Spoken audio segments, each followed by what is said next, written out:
reopening, there was a protest yesterday in Williamsburg. They want the sleepaway camps stayed open, the day camps. Can you address that? Yes. Sleepaway camps, look, all of this is a balance, right? Everybody wants to do everything.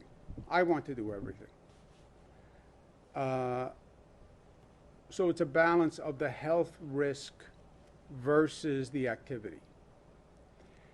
How many people are in a gathering?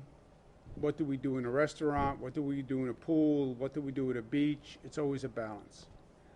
Summer camps we have studied with a great deal of diligence because it involves children, and there are certain new developments with children. We open day camps. That's one level of risk. Sleepaway camps are a much higher level of risk. And after much study and debate and research, our advice in New York State by our health commissioner is the risk is too great to open the summer camps. But Dr. Zucker is here with us, and I'll let him expand. I know there's been an incredible amount of emotions about this, and as the governor said, we've had to make a lot of tough decisions about the pandemic, with this pandemic. And I have to tell you, this has been one of the tougher decisions, that I've had to make about, or pass the message on, pass the advice on. But we've always made decisions based on facts and science on these issues. And I've looked at this from the role as the commissioner. I've looked at it as a role as a pediatrician.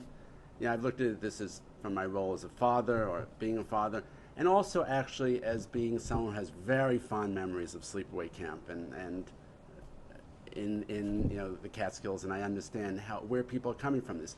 But we have to go back and look at this from the facts. And the facts are that this is a congregate setting.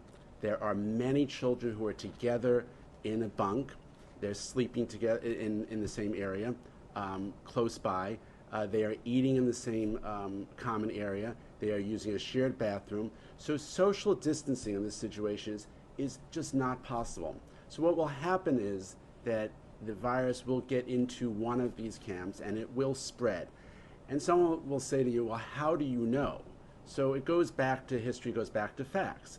What we have seen over the course of time is that we've had H1N1, which was a virus back years ago, and it got into a camp, many camps. There were 50 outbreaks of that.